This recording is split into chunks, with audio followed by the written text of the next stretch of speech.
historia.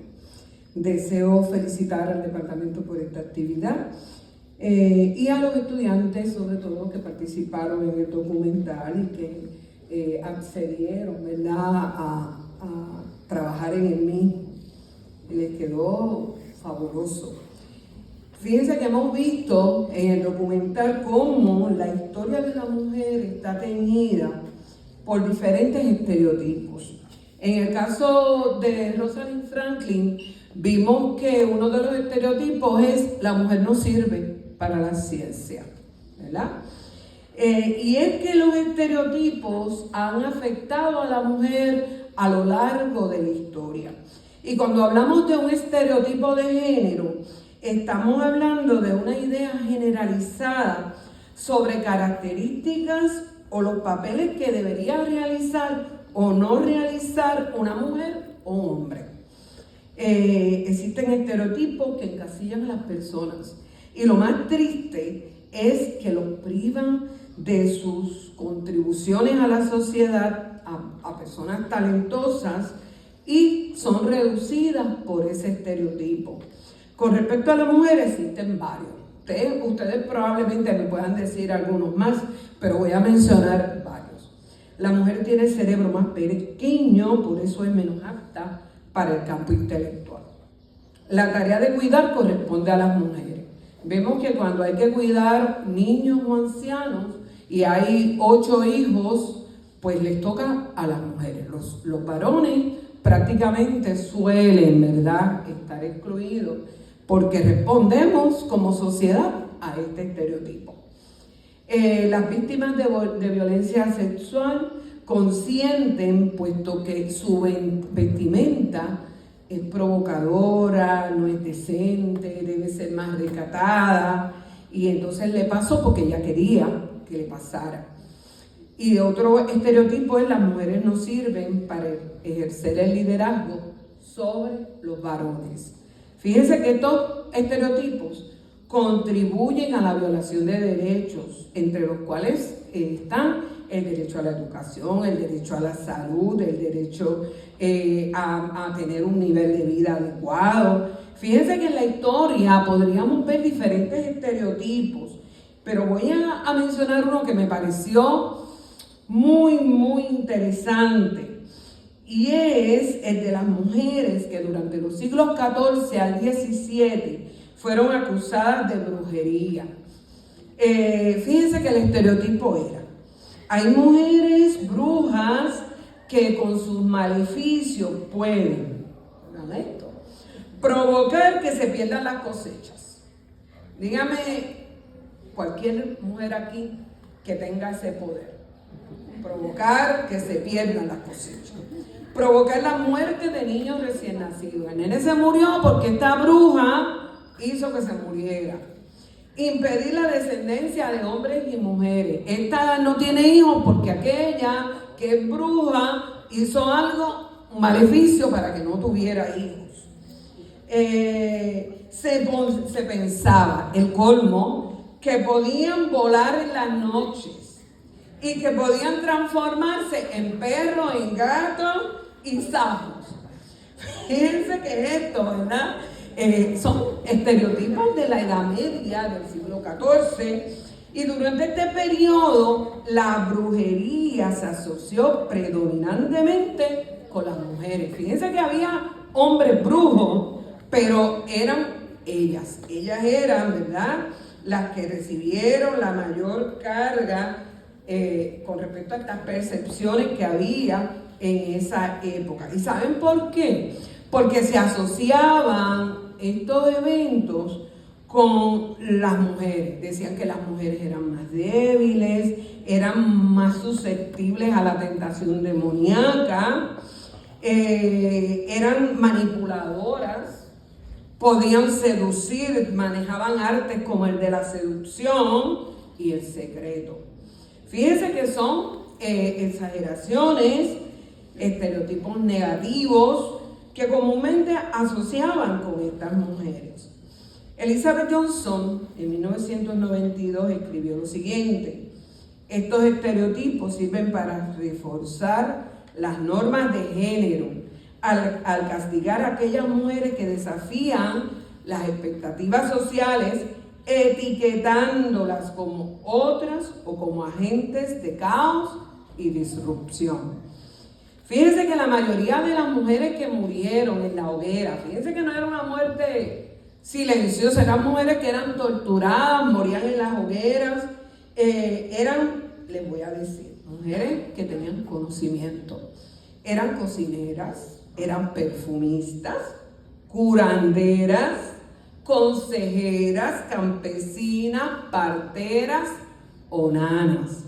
Fíjense que si vamos a ver, el pecado era tener alguna especialidad, algún conocimiento. Fíjense que eran conocimientos de remedios caseros, remedios curativos, que se transmitían de generación en generación y que habían sido mejorados con métodos empíricos a través de la experiencia, la observación, etc.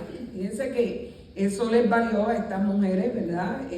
Morir en la hoguera. Hay una escritora que se llama Norma Blackes-Graf y tiene un libro que se titula El retorno de las brujas, incorporación, aportaciones y críticas de las mujeres a la ciencia.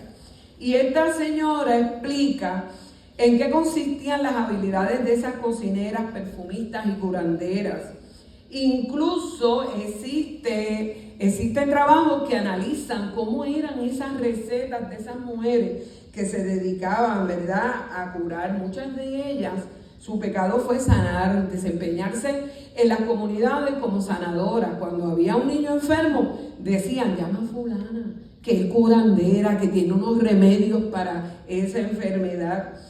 Según Silvia Federici, dice que la caza de brujas en Europa no solo fue un fenómeno social y religioso, sino también una forma de controlar los cuerpos y el trabajo de las mujeres en un contexto de crecientes tensiones económicas y sociales. ¿Qué sucedió? Les voy a dar las estadísticas. A mediados del siglo XVI se acentuaron las persecuciones. Siglo XIV, siglo XV, pero en el siglo XVI esas persecuciones fueron más. Hubo 600 ejecuciones anuales en algunas ciudades alemanas, a razón de 2 al día. En Toulouse murieron 400 personas en un solo día. En el obispado de Trier, en 1585, quedaron vivas solo 2 mujeres. En la primera mitad del siglo XVII murieron 60.000 y el 85% eran mujeres. Muchas de las acusaciones se relacionaban con su capacidad para sanar enfermos. Fíjense que también en Latinoamérica hubo también acusaciones de brujería y también en Estados Unidos. Yo no sé si han oído hablar de las brujas de Salem. Y estas acusaciones, ¿verdad?, de brujería se utilizaron para subyugar a las mujeres, especialmente en el caso de Latinoamérica, en las comunidades indígenas y afrodescendientes, donde la brujería a menudo se mezclaba con otras prácticas, ¿verdad?, espirituales. En conclusión, con respecto a esto de los estereotipos, la figura de la bruja es un reflejo de las luchas por el poder y la autonomía de las mujeres, seres humanos que solo deseaban libertad. Reconocer esto nos ayuda a entender las persecuciones históricas y nos permite revalorizar la resistencia femenina hoy día. Fíjense que además de los estereotipos, esto obedece a nuestra cultura. En nuestra cultura existe lo que llamamos el patriarcado. Y el patriarcado se define como un sistema de organización social que privilegia al hombre sobre la mujer. Fíjense que según estudios, la transición de sociedades nómadas, que eran recolectoras y cazadoras, eran sociedades que eran mucho más igualitarias, eran mucho más libres, porque el ser humano se dedicaba a cazar y a recolectar. Y entonces ahí no había mucha diferencia entre el hombre y la mujer. Las mujeres en esas sociedades, pues eran sociedades promiscuas, no estaban establecidos en un solo lugar, pero cuando llega la agricultura, ¿qué pasa? Se va sentando la sociedad. Y esas sociedades, ¿verdad? Dominadas por otro sistema como la agricultura y la ganadería, implicó que la gente ya no fuera nómada, sino que se permanecieran en un solo lugar. Y entonces poco a poco fue creciendo, número uno, la riqueza material. Tenían un ganado que cuidar, tenían ¿verdad? Unas talas, unos campos que cuidar de las incursiones, de los enemigos, y se estableció la sociedad como la conocemos luego, ¿verdad? La sociedad patriarcal. Y fíjense que en este sentido la propiedad privada y el tener ¿verdad? Propiedades, el tener riquezas, pues ocasionó que surgiera el patriarcado y el matrimonio monógamo patriarcal. Fíjense que esta acumulación de recursos incentivaron este sistema patrilineal, donde los hombres, como principales propietarios y guerreros, consolidaron su control sobre las mujeres y la descendencia. Otro elemento pues, fue la religión y la cultura, que reforzaron esos patrones culturales, legitimando el patriarcado. Y hay una estudiosa, Silvia Rivera Cusicanqui. Ella argumenta que en muchas sociedades indígenas en América, por ejemplo, aunque existían roles complementarios entre los géneros, cuando llegan los españoles y toda esta cultura occidental que llega del viejo mundo, exacerba las jerarquías de género, imponiendo una visión más rígida y patriarcal al orden social. Fíjense que las comunidades indígenas eran menos patriarcales y las mujeres podían, incluso había cacicas en Puerto Rico, tener una posición política. Otro factor que reforzó esa estructura patriarcal fue la formación del Estado-Nación moderno, que desarrolló sistemas legales, leyes, que ubicaban a la mujer en un lugar, ¿verdad? Limitaban la participación de la mujer en la esfera pública y económica, es decir, la mujer la marginaron, tenía que quedarse en casa atendiendo a los hijos, y las leyes contribuían a eso. Había normas sociales, constructos psicológicos. Por ejemplo, si a ti de pequeño te van diciendo que tu lugar es que tienes que cuidar la muñequita, que tienes que fregar, yo recuerdo cuando yo era niña, había nenas que empezaban a faltar a la escuela. Y entonces cuando la maestra preguntaba por ellas, recuerdo que alguien, esto pasó cuando yo estaba como en cuarto grado, recuerdo que alguien dijo, no, es que el papá no la va a enviar más a la escuela porque dijo que debía quedarse en su casa cuidando a sus hermanitos y ayudando a su mamá, porque después de todo, ella ya va para tal grado, creo que era sexto, ahora que recuerdo bien, ella ya va para sexto grado y las nenas entonces lo que van a la escuela es enamorarse. Y que para evitar eso, pues que se quede en la casa cuidando a la madre. Eso a mí me impactó muchísimo, ¿verdad? Y le di gracias a papá Dios de que mi papá me siguiera enviando a la escuela y que me ayudara incluso en las matemáticas. La forma en que interactúan los géneros no es una estructura estática.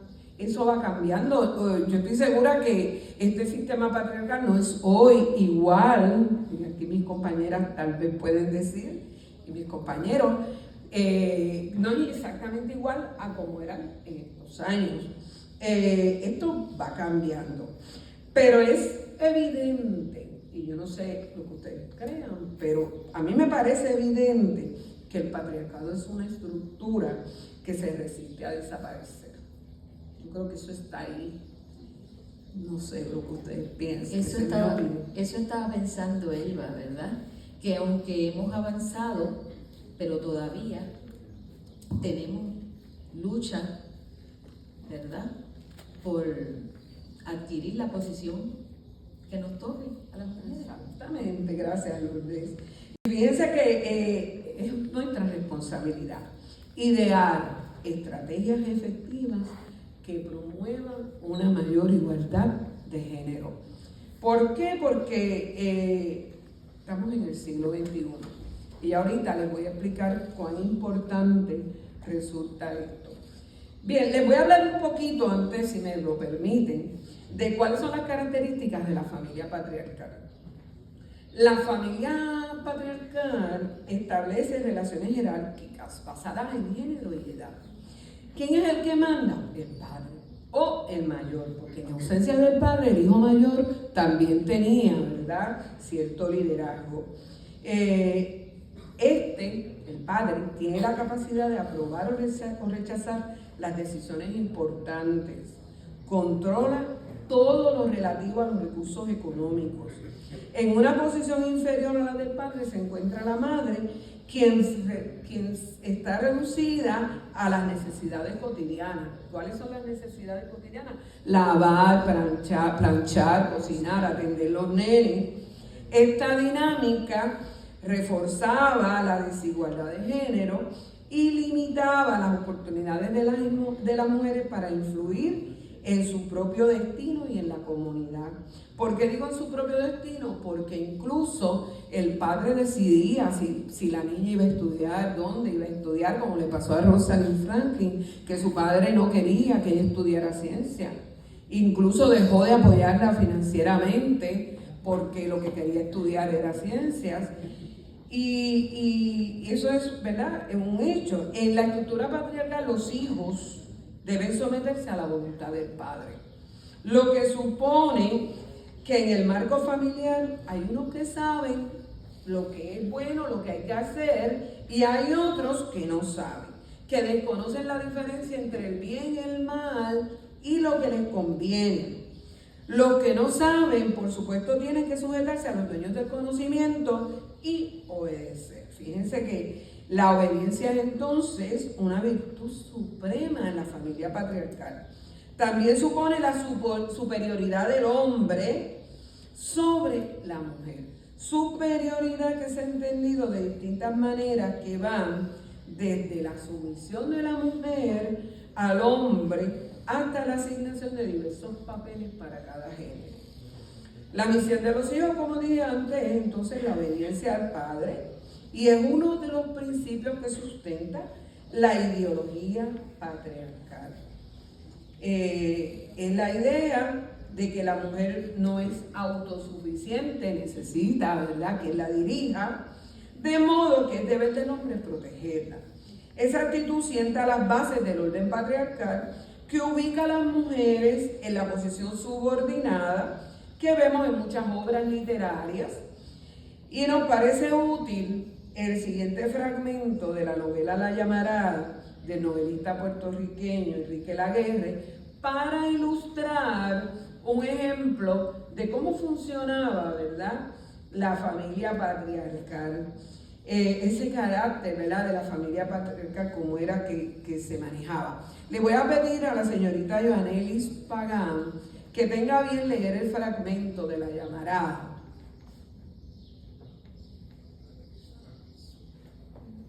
Está apagado. ¿Me escuchan? Sí, ya. Buenos días, primero que nada, me uno al saludo protocolar. Procedo a leer un fragmento de La Llamarada por Enrique Laguerre. Ya en el camino de mi casa, mientras el tren horadaba el silencio majestuoso de la noche, con sus ruidos y sus silbidos, iba yo pensando en mi padre. Trabajó afanosamente en una pequeña heredad que le legó mi abuelo, y en vuelta de 2 años se hizo de más tierras y de algún capital. Ya era un hombre de mediana edad cuando casó con mi madre, hija de un corso acomodado dueño de una hermosa heredad, una hacienda de café. en el interior de la isla. La vieja casa solariega de mi abuelo tocó a mi madre y fue precisamente en esta casona que vinimos al mundo Rosina, Judith y yo. Yo soy el hermano mayor. Mi padre, don Jacobo Borrás, era un hombre muy rígido, ceñudo y poco dado a conversar. Su mismo nombre ponía raras sensaciones en mi espíritu, Jacobo, nombre extraño que me hacía pensar en engurruñamiento de entrecejo. Hacía el honor a tal nombre con su carácter tétrico y su genio levantisco. Temblábamos cuando lo veíamos irracundo. Su grave seriedad apenas nos permitía reír en su presencia. Su manía era criar una familia respetuosa y obediente. Es de suponerse que lo hacía con la mejor buena fe, pero ello fue motivo para que no acabásemos de comprenderle. Nunca le comprendimos. Su seriedad rígida nos cerraba las puertas. Nos trataba de usted muy a menudo y sus órdenes nunca se repetían. Eran órdenes precisas, inapegables, que nos pinchaban los nervios. Nos fuimos levantando azoraditos, un poco atolondrados. El que él pasase todo el día en la finca era para nosotros un alivio. Dábamos rienda suelta a la libertad y entonces tenían lugar nuestras correrías. Criados así, entre azoros, apretaditos, llegamos a nuestra madre para llorar de vez en cuando.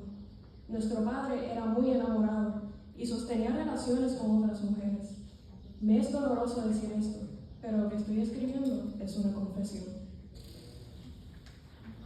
Tenemos aquí, ¿verdad?, un ejemplo de la literatura, de cómo era esa familia patriarcal, de cómo era el papel del padre, de cómo era intolerante, infiel al amor de su esposa, imponente, y cómo esto afectó también la visión de los hijos, unos hijos que cuando el padre no estaba eran felices, y cuando el padre llegaba se ponían nerviosos porque el padre tenía una personalidad, ¿verdad?, influida por este pensamiento patriarcal.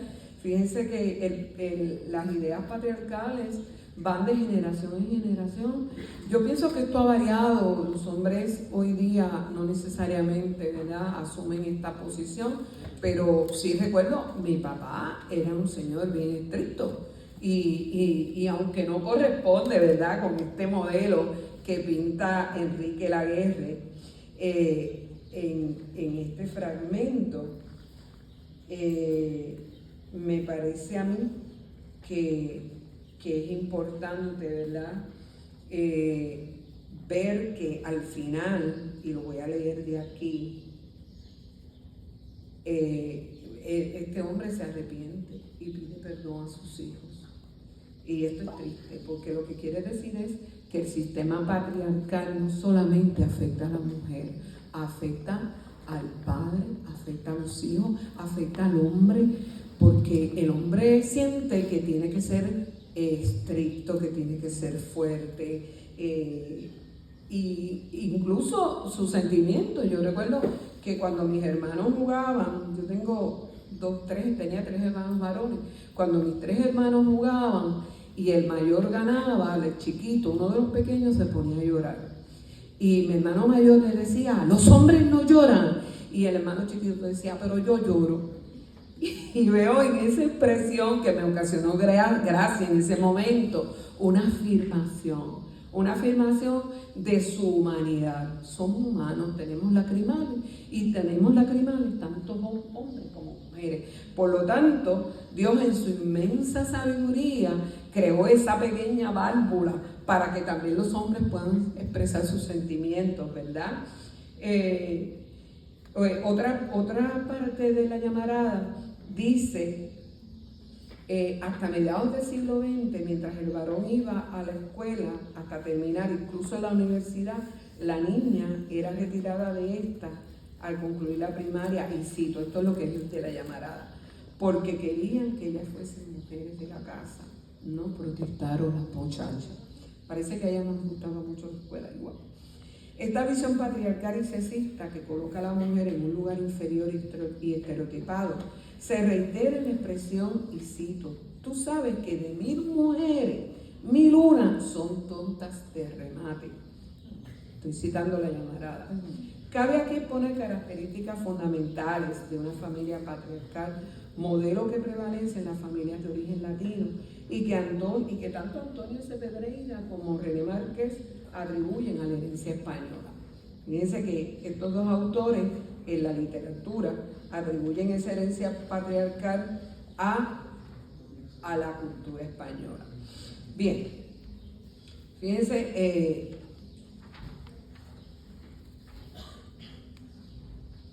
podríamos mencionar otras áreas en que se ha limitado el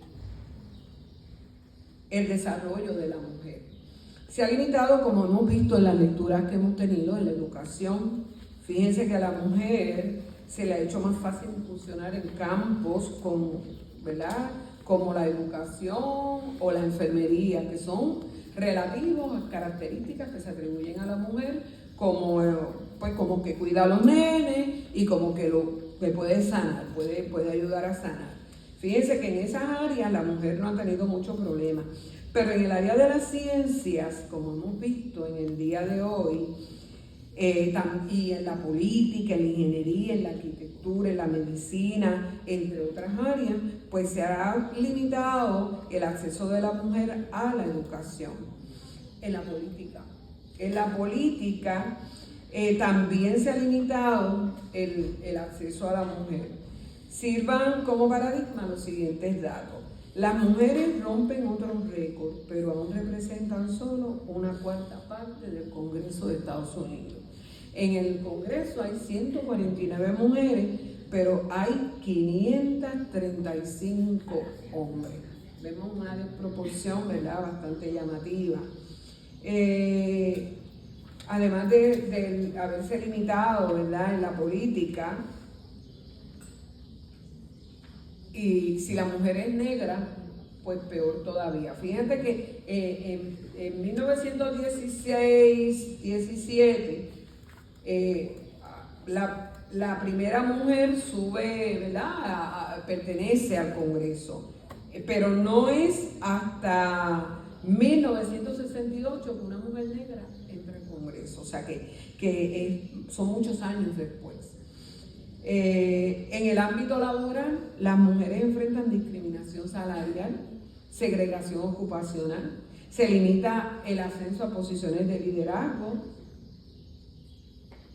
En algunas áreas la mujer está sobre-representada, pero es en los trabajos que pagan menos, en los trabajos que tienen condiciones más precarias, en los trabajos que no gozan de muchos derechos laborales. Pues en esas áreas las mujeres están sobre-representadas, pero en áreas de poder y de liderazgo, pues las mujeres todavía están bastante rezagadas. Fíjense que las barreras, para terminar, las barreras que obstaculizan el desarrollo de la mujer son profundas y multifacéticas, incrustadas en la estructura social, económica y cultural de las sociedades. Abordar estos desafíos requiere un enfoque integral que incluya reformas educativas, reformas laborales, leyes laborales equitativas, representación política, acceso a servicios de salud y una representación mediática más equitativa y diversa. Esto es mi participación hasta el momento. Sí, le damos las gracias a la doctora Elba Torres, ¿verdad? Hemos visto que dentro de todo este patriarcado y los estereotipos, ¿verdad?, han afectado a las mujeres porque han creado un ambiente tenso, ha tenido impacto en nuestras vidas y hasta los epítetos, ¿verdad?, que subestiman. En ese mismo pensamiento, ahora tenemos a la doctora Jenny Ramírez, que nos va a hablar sobre el discrimen sufrido por Rosalind Franklin. Buenos días a todos y bienvenidos, qué bueno que están aquí. Queremos agradecer a Damián Vélez